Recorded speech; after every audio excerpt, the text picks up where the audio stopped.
has come all the way from South Africa. Chris has worked in neurodiversity advocacy for over a decade. Their passion, driving passion, is for making the world more accessible to everyone. And through this is not really a presentation. What Chris wants to do is, a couple of years back, Chris and South Africa were in the same position that we are in right now in India with respect to self-advocacy. And they have moved a long way in 10 years. And Chris wants to give us the opportunity to ask questions, and just the floor is open to everybody to ask questions about how advocacy works, how self-advocacy works, what parents can do to train their children in advocacy, how we as adults should take the self-advocacy movement forward. Over to Chris. Chris, can you tell us a little about yourself, and then we begin the question answer session? Hi, can you hear me? Yes, we can hear you. Yay. Tell me about yourself. Gosh, I hate these things. Yeah, that's the worst question ever, right? Okay. I don't fit in bios. I don't. Yeah. I can tell you what I do for a living. I'm a writer. I write poetry a lot. But I also do specifically propaganda related things for the autism movement, sort of encouraging people to view us in a more positive light, speaking about, you know, the new research that's coming out and how people can update their knowledge about autism. I publish a lot with a group called Neuroclastic. I live in South Africa. I'm here in a very, very, very small town, high on top of a mountain. And I'm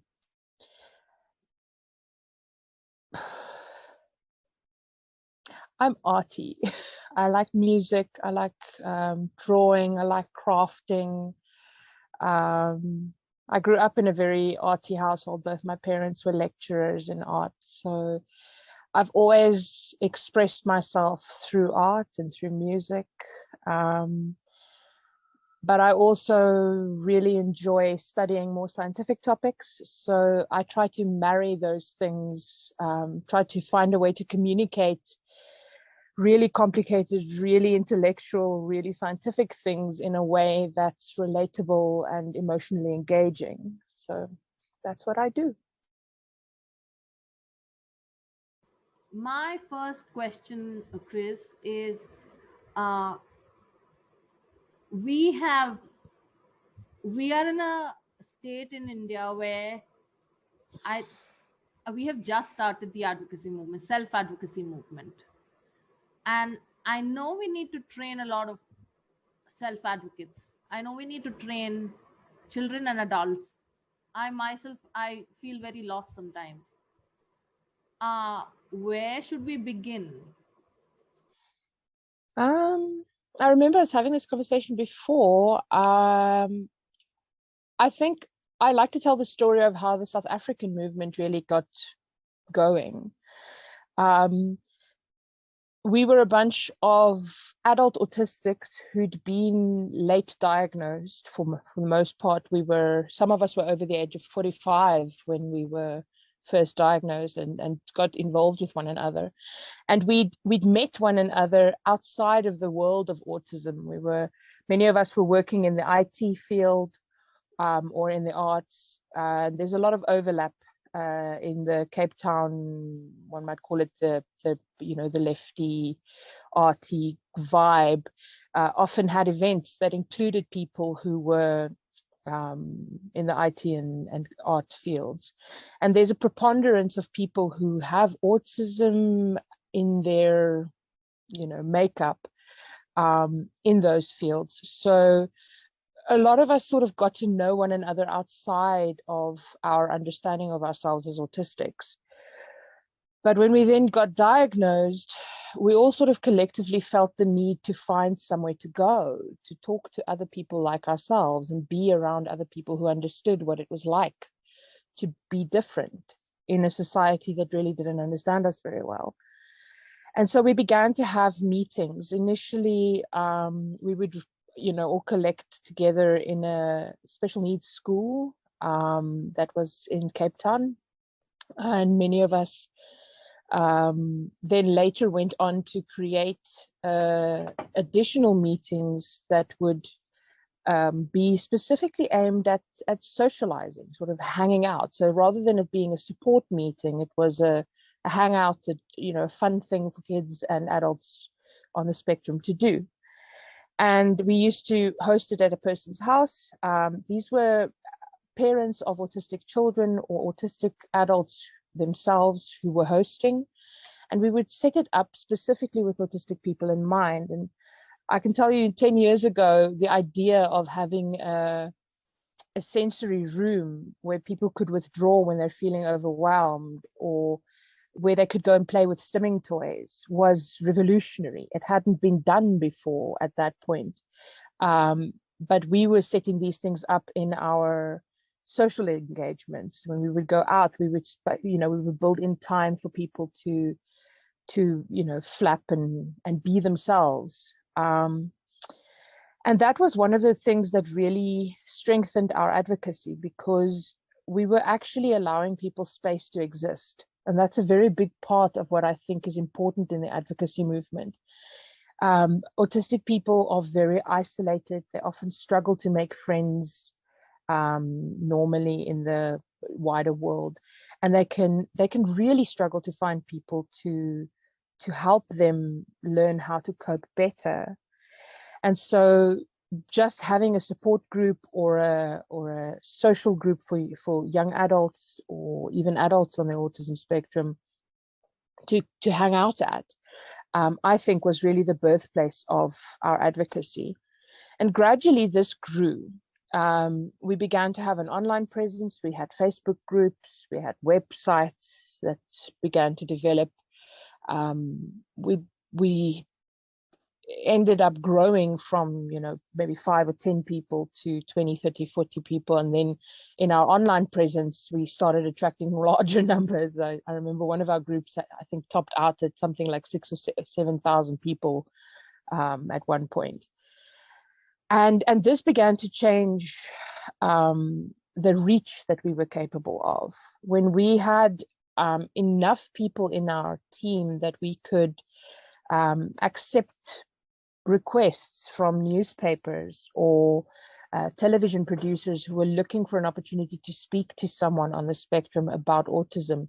For instance, a radio broadcast who was looking to give a small segment on what is autism, how do you handle autistic people.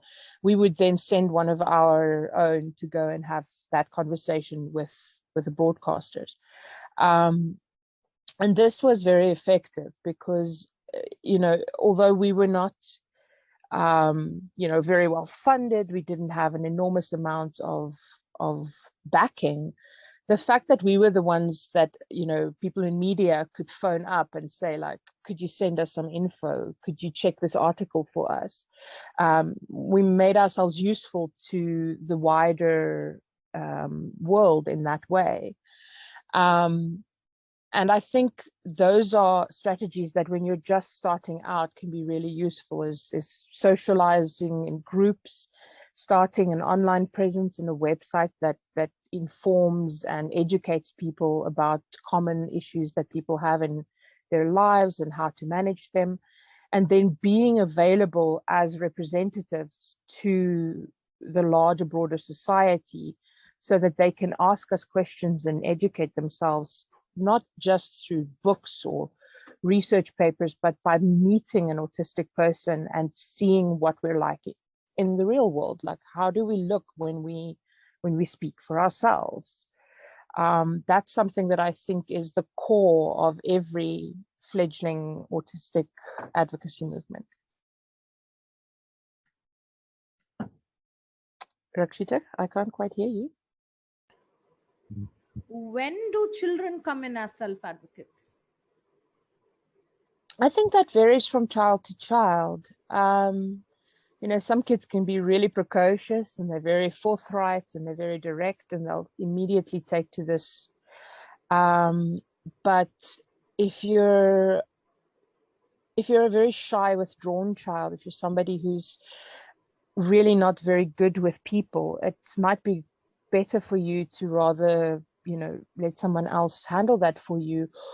Or, as we've seen with so many of the autistics today, make your commentary in other forms. So a child of any age can be encouraged to express themselves about their experience through art, through music.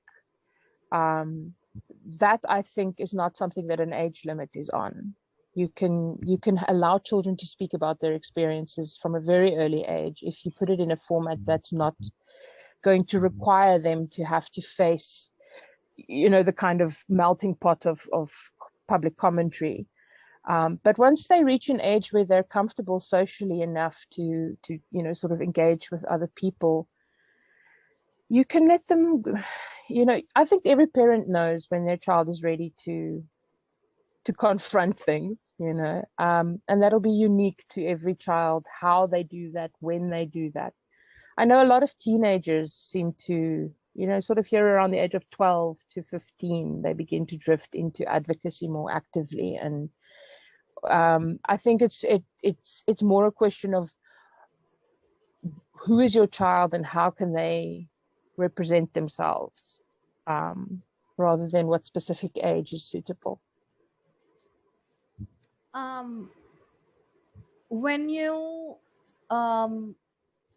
okay, no, my question is, when we have children expressing themselves at 12, 15, and going into more active advocacy, if that's the time that they usually want to get into active advocacy, when do you think is the right time to tell our children that they're autistic and As soon explain as to we them? know. As soon as we know. I think I always speak about my own experience with how my diagnosis happened. So, although I wasn't as a child or diagnosed with autism, I was diagnosed with attention deficit disorder.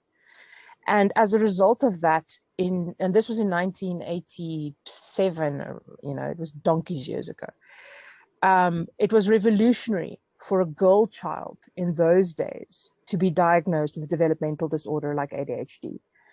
And I was one of very, very few children who received educational interventions, medications, therapies, occupational therapies, especially. And people often ask me how it is that I am so self-possessed, how am I so calm, how am I so functional when I have what was in those days considered a severe enough disability that my parents were advised to put me in a special school and that I would never be able to take care of myself. And I genuinely feel that it was the fact that there was an acknowledgement of these things that I was, you know, struggling with. And it wasn't left to me to wonder why I had difficulties, what I needed to do about them. I immediately had a lot more support than other people my age who had these difficulties had. And so I didn't grow up with the perception that I was weird in a bad way. There was a lot of emphasis from everyone around me to reassure me that although I had genuine issues that needed to be addressed and there were ways to help me with them, the differences that I had were not things that were inside my character. I was not a bad child. I was not a lazy child. I wasn't an uncooperative child or a disobedient child. I was a child with differences that needed to be accommodated. And I think a lot of parents struggle with the decision of whether to tell a child that they're autistic precisely because there's a stigma around being diagnosed. We think that if you tell someone you're autistic, that's an insult, that it's a slight on them.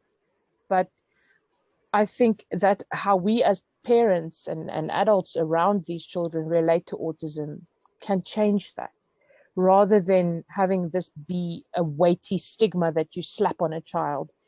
if you explain autism as a difference, as a thing that is unique and special and worthy, rather than as a stigmatizing concept, you can tell a child of any age.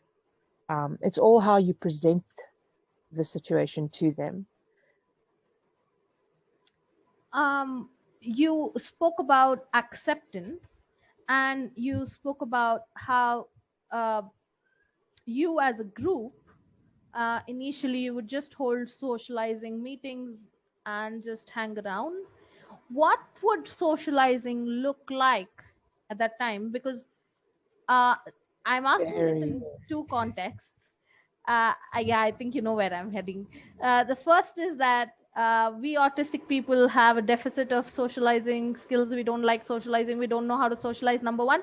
And number two, parents and therapists are always trying to teach us socializing skills. Um, so, can you tell us a little about how your social groups looked like or felt like? Uh, we used to quite laugh about this quite often. It was one of the sort of in-group joke things about us that we, as autistics, would just half the time as group leaders, we would be watching society around us, just taking in the full autistic splendor of having a group of like 10 people who are flagrantly autistic, just being themselves in a public place, doing their thing. I remember once we were going to a film, and we gathered together many hours before the film was set to start at a local restaurant, and then we sat there sort of having a milkshake or whatever. And it took us, once we decided that we would progress towards the theater to go and buy our popcorn and get our Coke and whatever, 2 hours to walk from the restaurant to the theater and actually get our tickets and buy our popcorn and everything, because we took it slow. Many of us were off on a mission, going this way and walking that way to go and look at something in a shop window. But rather than experiencing this as a distraction or a as detracting from the experience, because we were all interested in each other's way of being and comfortable with each other's differences, we would sort of allow space for these little kind of tangles of interest to just be pursued, which I can imagine for a group of people that were expected to behave in a very rigid fashion, and there's these social norms of how we should behave in public or how we should interact in groups. They would have been pulling their hair out of their heads. But in our group, this type of free form, very relaxed engagement had become the norm, and we were comfortable with one another being sort of undirected and a little bit wild, like a jungle. And this was true of our household events as well. We would have board games where, in a lot of parties, there's a very focused way of engaging with one another. Specific activities take place at specific times. Everybody's expected to participate, blah, blah, blah. But in our events, it was completely free form. So what would happen is that a parent would simply, we'd all bring a whole bunch of board games along to the party, park them on a table in a corner. There'd be chips and cool drink. And then if you felt like playing a board game, you could go pick one up, find yourself a friend to play with and go sit in a corner and play. Or you could just sit in a corner and stare at the wall hangings in the house and be fascinated by the fabric there for a few hours. Or if you felt very overwhelmed and you were having an episode of sensory overload, there was a special room for you to go and sit in, and then all the other people with SPD issues would be sitting in the little room there, sharing notes about their, which is the best pair of ear defenders. And it was like a house party, but for autistics by autistics. And this, I think, was more than anything one of the things that really gave us our strength, because there was one place in the world where spending 3 hours talking about BTS is not weird. That's autistic. And there are a lot of other autistic people who would sit there just listening to that with fascination. We just have to find our people. Yeah. Does anybody from the audience have questions for Chris? Chris is has an encyclopedic memory and knowledge, and yeah, the floor is open to everybody. Hello. Yeah, there was somebody who was asking about Chris's groups, and there is I mean, no other question, but somebody also wanted if any artist wants to promote their work. I think their name was Elif DA, and they were asking for artists to contact them so that they can promote their works, etc. No other question. Okay. Sushmita has raised her hand. Maybe Sushmita, you can go ahead and ask your question. Hi, can you hear me? Yes.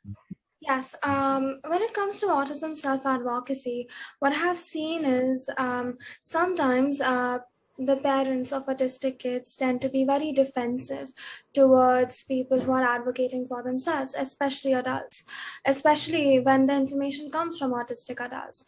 How do you suggest we talk to these parents so that, you know, they understand that the way they are treating their kids and other autistic people is harmful, in a way that they actually listen instead of attacking?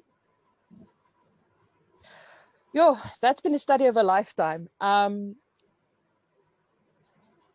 Truth be told, I spent a lot of years in my early, career as an advocate being very combative and confrontative with people. I, love to slap into a conversation sort of aggressively and just smack on people like, your ABA is abusive. This is a bad way of treating your children. This is not the way to do it.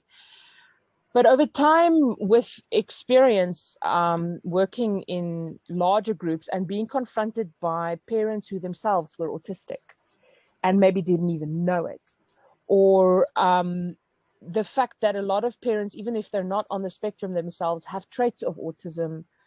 They may have ADD, for instance, or whatever, realizing that for many of these parents, the concerns and the ways that they behaved had everything to do with the fact that they themselves were not being accommodated. And so it challenged me to find ways to try and meet them in the middle in terms of understanding what their experience was and why they were behaving the way they were. And in recent years, I've started to feel that the best way to handle these types of issues is to begin to build a relationship. So when you are planning to work with a particular parent on addressing certain ableist ideas or problematic ways of managing their children's behavior, it's a commitment. You wouldn't readily allow a stranger to walk in and tell you how to live your life. And yet advocates seem to sometimes feel like we should have the right to walk into a parent's household and just tell them this is how you should raise your child, even when they've not had an opportunity to establish, who are you? What are your values? What do you believe in? Who are you to tell me how to raise my child?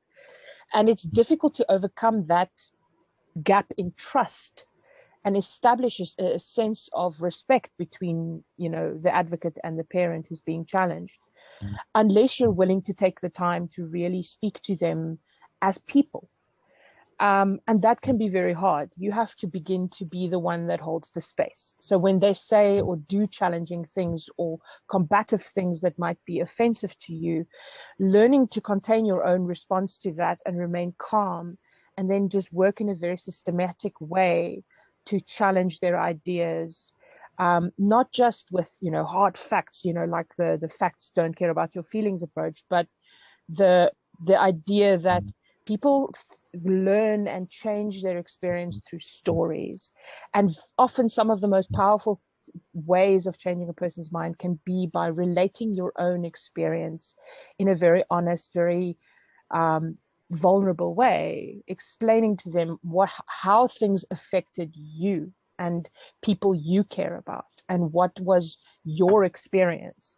So the advocates that are out there can try and think about ways to tell their personal stories about autism in open formats, maybe through writing or in groups, that give parents access to creating a relationship with really personal stories from real autistic people, rather than the sort of impersonal, aggressive, very cut off way that a lot of advocacy used to occur in the past. Lim? Yeah. The next Okay, question. so yeah, there is a question for Chris. Somebody was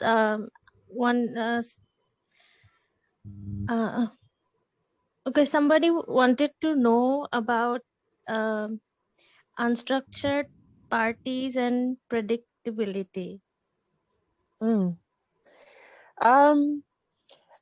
Something that we often did was to take into account who was coming. So we would announce the parties in advance. There would be a response from people who had intended to come, and then there would be a discussion amongst the group and the host and everything about, like, okay, so we know, for instance, this individual has a really strong need for structure. They need to know exactly where they're going and what's happening and how things are going to be when they get there and all that jazz. And so for individuals, we would then prepare things in advance of the meetings. The parents would perhaps take a small video of the inside of their house and then send it to the mother of the child in question, so that he could see the space that he would be coming into. Or we would query with the parents about what kind of stimming behaviors does the child have? What sort of activities do they do when they need to self-regulate? And then inviting them to bring those things along with them to the party, or to have things set up in the withdrawal room for them beforehand, so that people who do have a more structured need can also be accommodated. So there was a lot of consideration given to different people's different needs. Rather than making the party one size fits all, we would concern ourselves with who was the people who were going to be there, and how could we make them feel welcome. If we knew that there was going to be perhaps a bit of a clash of personalities or interests, we might try to arrange the meeting in a space where there were different rooms in the venue. So somebody who had a larger house and maybe could set 2 different rooms to have people who were very talkative and very active to be able to go there, and people who were more quiet and withdrawn and didn't want to be in the mix of things as much, they could go into the different space, so that there would be places for different kinds of people to engage in different ways. These are just a couple of things. I've got a lot of stories about how this used to work out, but yeah, we can do this if we just consider people's needs in a different way than we would consider the needs of a neurotypical setup. That sounds interesting and fun and intimidating also. There is another question. Can I go? Yeah, Sandhya also wanted to ask a question. So let's give a chance to Sandhya to ask a question, and then you can read the question. Yeah, thank you. Can I ask my question? Yes, please. Thank you. I really appreciated, Chris, when you said about respect of dealing with children with autism. Probably their parents would also show some of the features of it. And honestly, I'm supposed to be neurotypical, and I'm a counselor, and I sometimes feel that there is a kind of a us and them predominant feeling that makes me a little defensive. I mean, to try to understand a person's perspective. And I'm not at all saying that the burden of carrying this kind of a situation is very high. But so is a cancer survivors. So is whatever. I have gay clients, and the one or the other cross to bear is there in life. So I just wanted to share that just neurotypical people also have many similar. Not identical, but kind of the different types of stigmas, different type, obesity, it could be disease, it could be anything, Sandhya, sorry to interrupt, but let's stick completely only to autism over here, because neurotypical is again a wide range of spectrum, I would say. So please reframe your question to completely strictly to autism. And please do not compare. There's no comparison that can happen over between autism and between neurotypical. I would say both are different. Both face different situations. But over here, we are only here to talk about autism. Okay, then we can move on to the next question. Yes, please. Right. So somebody was asking, they were wondering if advocacy can also bring tiredness or exhaustion or something like that in the group when they have to constantly respond to the inaccessible world. What are some ways to deal with that?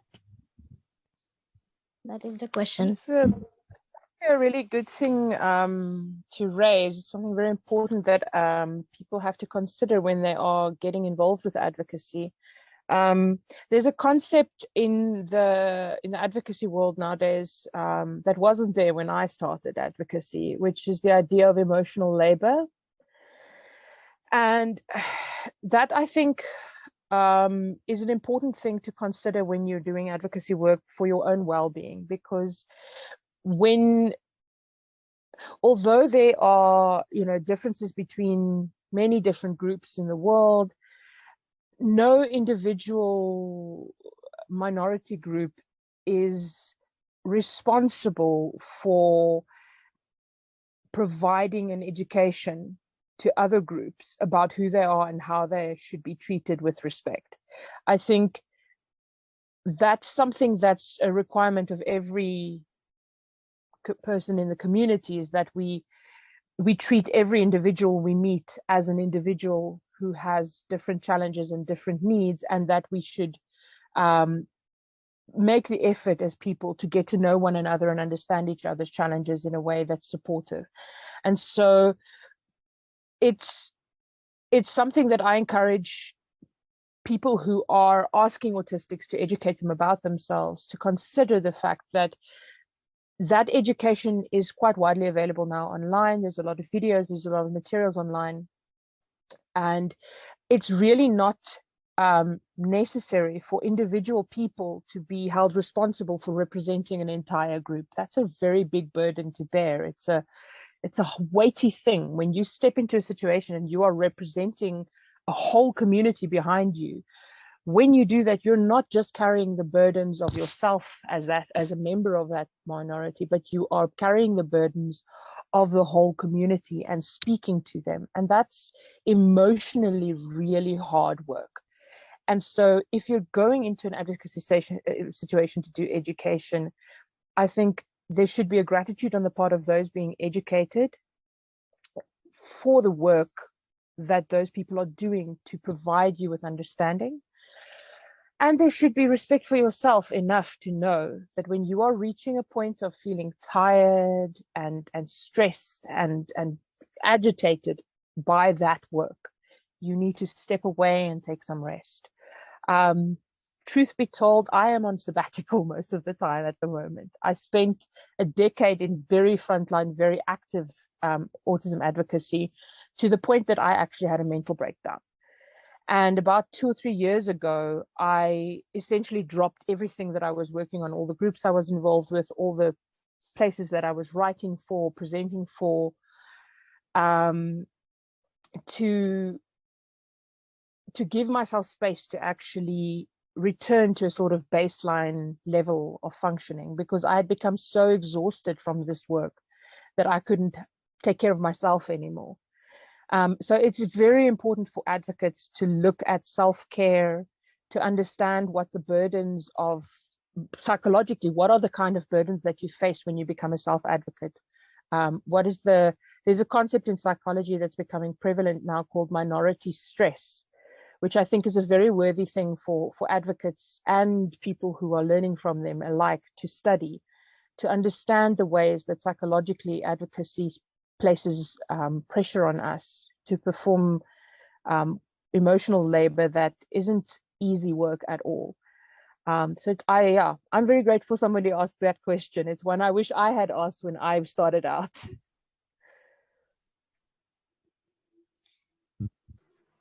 Sushmita had raised her hand, and Mary had raised her hand. Priyanka, Sushmita and Mary. I am giving access to Sushmita right now. Hi, so I actually want to talk about one point based on what I heard from you. Is it all right if I do that? It's not really a question. Is that okay?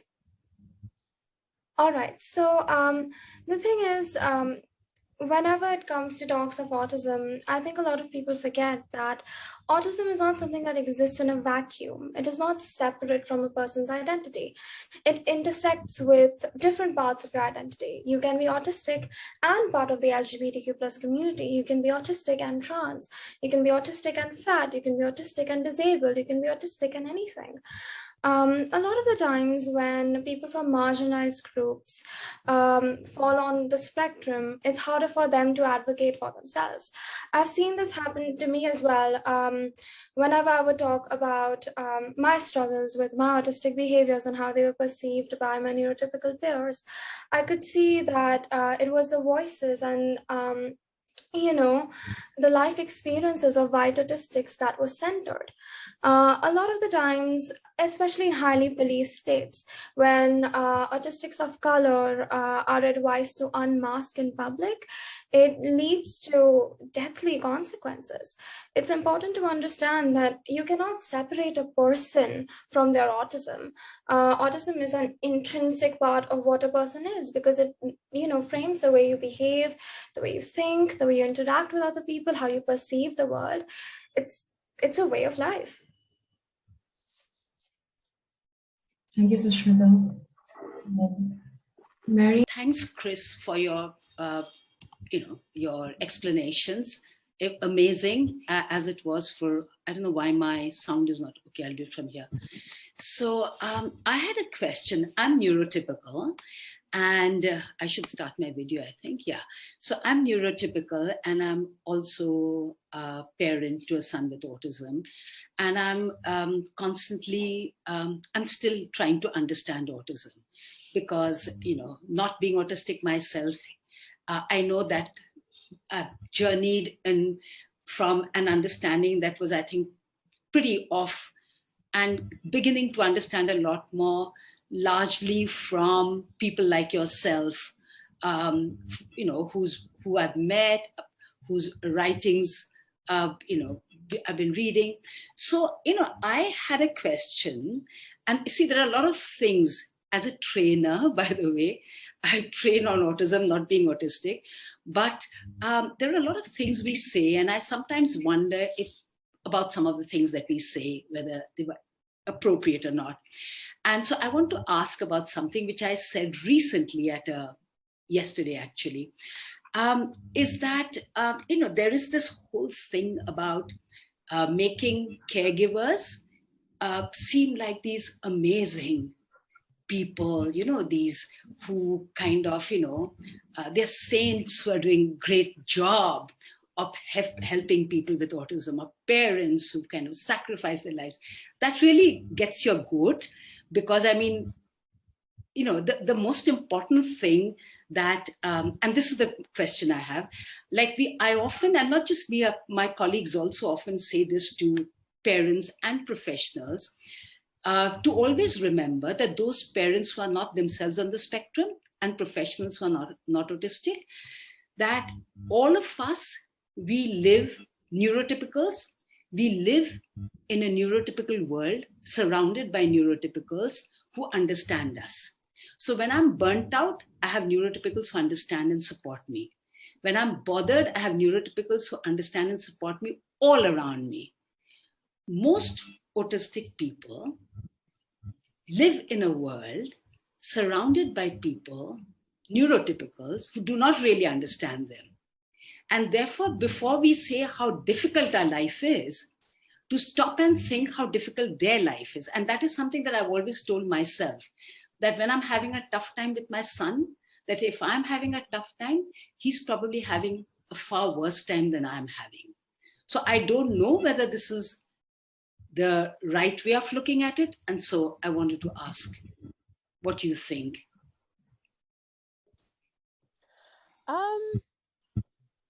I think that it's a good idea to take into account how differently autistic people are experiencing the world than you might be as a neurotypical person, and to give that some weight, to think about, like, perhaps while it may be very difficult for me to deal, I'm going to relate a story. It may be very difficult for a parent to deal with a child that is defecating in a flower pot every day instead of using the toilet. I mean, that's a difficult thing to deal with. It would be difficult for me to deal with having to clean up poo from a flower pot every day. But then you hear the story from the side of the child doing it, and you understand that they have an incredibly sensitive olfactory sense. And their parent recently changed the deodorant spray they use in the bathroom to one that whenever they enter the bathroom, that smell makes their whole nose close up and they start getting a headache from the smell. And now you're considering it from a different perspective. So, this is a young child. They may be nonverbal. They're not able to express the reasons why they're in distress. But going to the bathroom is pretty important. It's a thing you really need to do. And when you're a young child trying to figure out how to cope with an experience of reality that neurotypical people can't relate to, they don't have this experience of having an overwhelming sensory experience whenever they smell a simple thing like bathroom spray. You may feel intimidated as a young person to even admit that this is why you're behaving the way you are. You may feel like you're crazy or that you're a bad child. Like, why can't you be like all the other children who can just tolerate the spray and do the thing, Understanding those perspectives, viewing those experiences with those things in mind, so that you can understand that however much difficulty you may experience dealing with the consequences of these things, there's burden on both ends a lot of the time, is a good idea. I think that's a very important thing to do. I would hesitate, though, to what I would call oppression Olympics, to try and rank whose experience is most distressing or most difficult. I think there's no practical way of doing that, because ultimately each of our experiences is super, super subjective. What is perhaps to one parent a minor issue, flower pot poo, I deal with this all day, I'm fine, this is not a big thing for me. Another parent who maybe is really sensitive to the smell of poo might find that super distressing. Maybe they're autistic themselves, and this experience is a sensory trauma for them, and they're in distress about it. And you don't even have to be autistic to have a sensitive sense of smell. So trying to rank people's distress or suffering, I think, is a losing game. Rather, the idea that we all have distress that is, for us, in our experience, valid and worth paying attention to, is the right way to go. And that everybody's experience, however large or small it may be, how they experience it matters. So that we don't meet each other with with an invalidation of their experience. If a parent is coming to you and saying, raising this child is causing me so much distress that I'm going to end up in a psychiatric unit, I can't handle this pressure anymore and I need help. And you telling me that there's nothing wrong with my child and my child is a gift to society, that offends me. Meeting a statement like that is not going to help you change their minds about how they view their child. But understanding their experience just might. If you listen and understand what they're going through and why they feel the way they feel, you can formulate an explanation and an educational package that will help them cope better with what is happening to them. And that is what changes hearts and minds. Thank you so much, Chris. You're amazing. That was very, very helpful. Thank you. Are there any other questions for any other panelists? One last question. Jawaharlal Nehru has asked, Chris, can you give some tips for parents on how they can actually accept an autistic kid they have?